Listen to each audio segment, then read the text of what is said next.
Est-il possible de caractériser la société hollandaise? Peut-on en faire l'anatomie sociale? Alors c'est une question évidemment délicate, mais pour ce faire, le plus simple, c'est de prendre quelques œuvres, ici au musée du Louvre, dans les collections de peinture hollandaise, et de voir ce que les tableaux nous disent. On peut commencer par un des chefs-d'œuvre de l'art de Jan van der Heyden, l'un des peintres topographes des vues de ville d'Amsterdam au XVIIe siècle, la vue du canal des seigneurs, le Herengracht.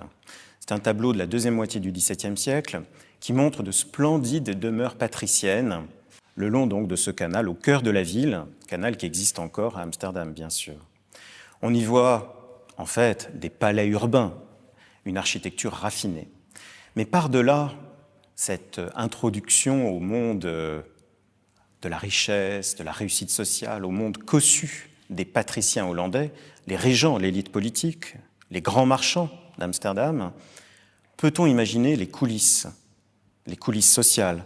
Comment comprendre les hiérarchies sociales?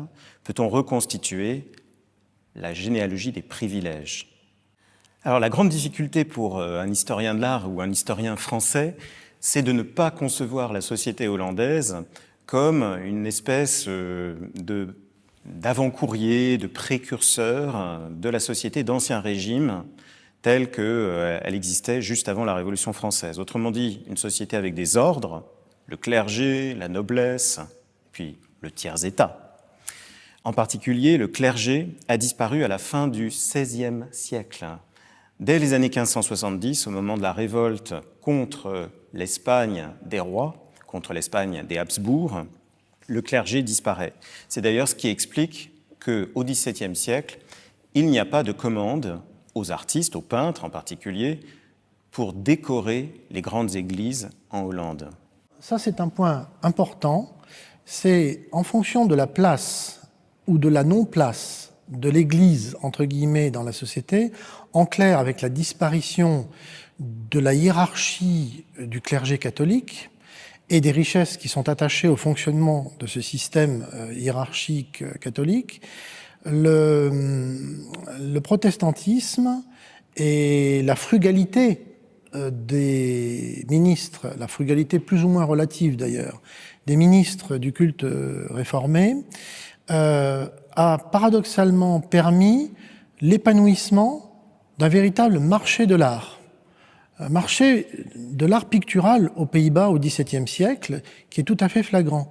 Et il est clair que le fait que les commandes ne soient pas monopolisées par un tout petit nombre de gens détenteurs par ailleurs de l'essentiel de la richesse, mais que cette commande artistique puisse être démultipliée dans la société par ou auprès de clients qui ont un pouvoir d'achat suffisamment important pour pouvoir agrémenter leur intérieur, a contribué très fortement à la création d'un véritable marché de l'art et d'une véritable profession artistique, picturale néerlandaise. La noblesse hollandaise du XVIIe siècle, en plein cœur d'une république, la République des Provinces-Unies, née donc de la révolte contre l'Espagne à la fin du XVIe siècle, eh bien la noblesse, elle existe, elle n'a pas disparu, contrairement au clergé.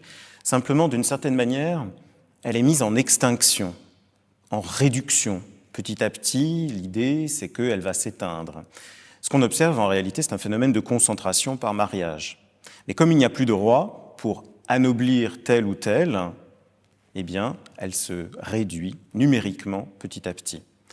Quant à la troisième partie, qui, pour un Français, pourrait évoquer le tiers-état, c'est tout à fait trompeur. En réalité, la population est tellement hétérogène, ses caractéristiques tellement diverses qu'on ne peut pas la regrouper sous une seule et même dénomination.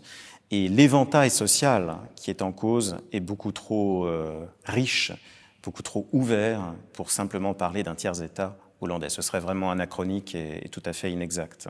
En vérité, pour caractériser la société hollandaise, pour essayer d'en faire l'anatomie, il faut s'interroger sur ces paradoxes. Il y a une chose qui évidemment est attendue, c'est la notion d'égalité. Nous sommes dans une république tout à fait unique à l'intérieur d'un ensemble, d'une mosaïque de monarchies, de principautés, de monarchies européennes.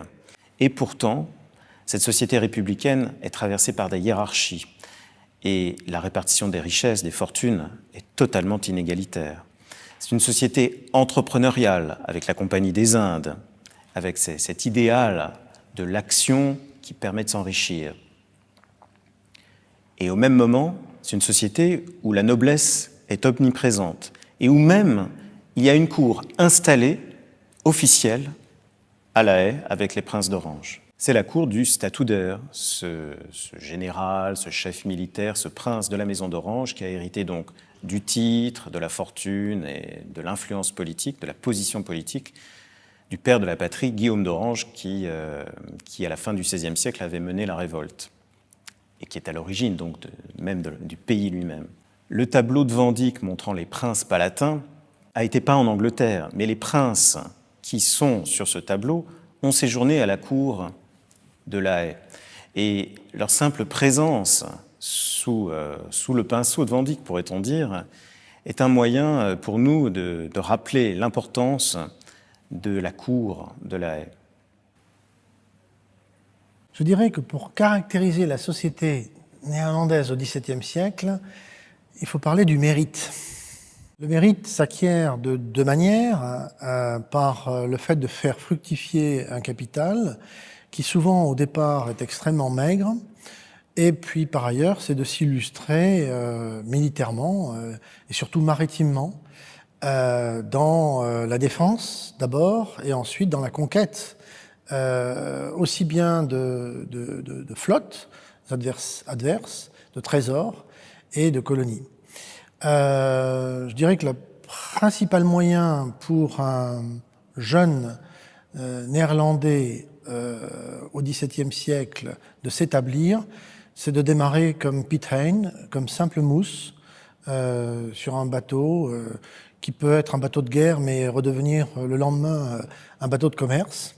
Et par chance, autant que par bravoure, franchir les différents grades dans le commandement d'un navire jusqu'à commander une flotte. En tout cas, c'est flagrant de voir combien la société néerlandaise repose au XVIIe siècle sur des personnes qui donnent cette impression de fluidité, de mobilité sociale.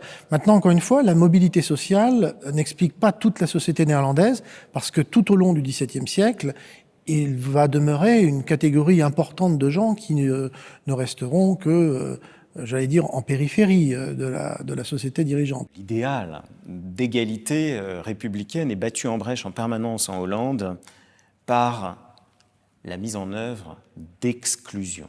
Exclusion de certains réfugiés, par exemple, les hommes et les femmes qui viennent des Pays-Bas du Sud, disons les Flandres, et qui ont trouvé refuge depuis le XVIe siècle en Hollande, ne peuvent pas accéder au poste de pouvoir.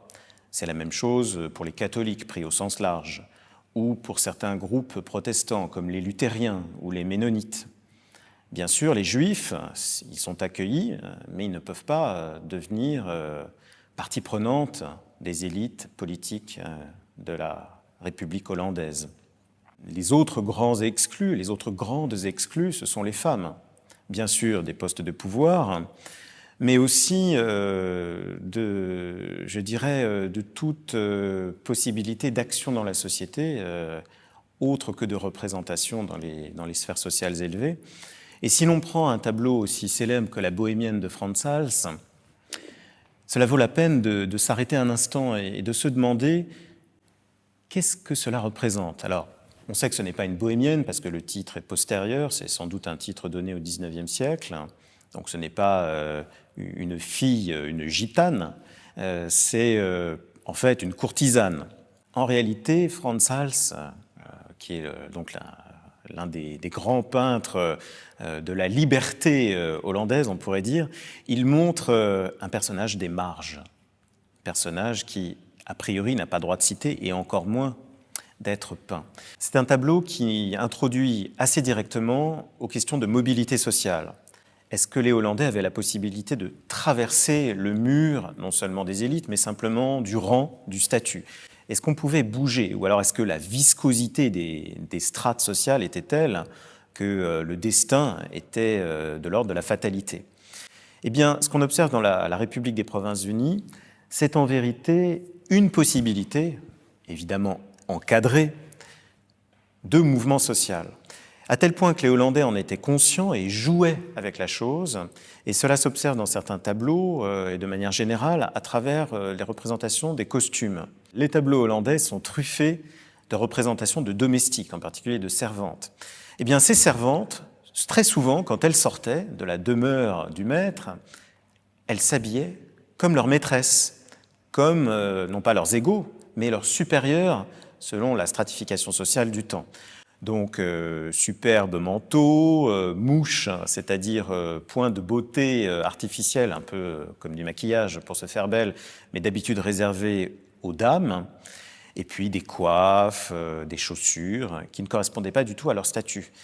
Et à tel point qu'il y a eu des plaintes sur ces espèces de travestissement social à l'intérieur des élites hollandaises, pour dénoncer cette espèce de flou dans la représentation, dans l'identification sociale par le statut, via le costume, des personnes qu'on croisait dans la rue.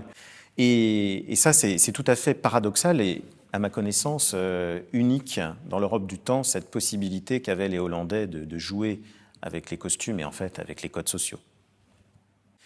En réalité, la tolérance hollandaise, la célèbre tolérance qui a permis à Descartes, par exemple, de venir publier ses œuvres en Hollande alors qu'il était censuré en France, elle s'applique au niveau individuel.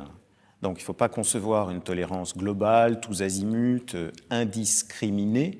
C'est une tolérance qui, en réalité, concerne essentiellement la liberté confessionnelle, la liberté de croyance. On peut croire, on peut exercer son culte, mais pas publiquement, si on n'est pas calviniste. La tolérance, c'est ça. La tolérance, c'est à la fois un instrument d'intégration et une limite par rapport à une norme idéalisée calviniste, en quelque sorte. Et cette tolérance s'attache effectivement à l'importance de l'individu et à sa capacité contributive. Les peintres, dans leurs tableaux, ne dénoncent pas vraiment un ordre social qu'ils chercheraient à critiquer d'une quelconque manière. C'est pas vraiment ça qu'il faut attendre d'un peintre du XVIIe siècle. Mais si l'on y pense, leurs œuvres fournissent des moyens de comprendre les rangs, les statuts et même, d'une certaine manière, la possibilité qu'avaient les Hollandais de bouger à l'intérieur de la société, de s'élever, de changer de statut. À ce titre, les œuvres hollandaises constituent un vivier incroyable, non seulement pour l'histoire de l'art, mais pour l'histoire sociale de la République des Provinces-Unies au XVIIe siècle.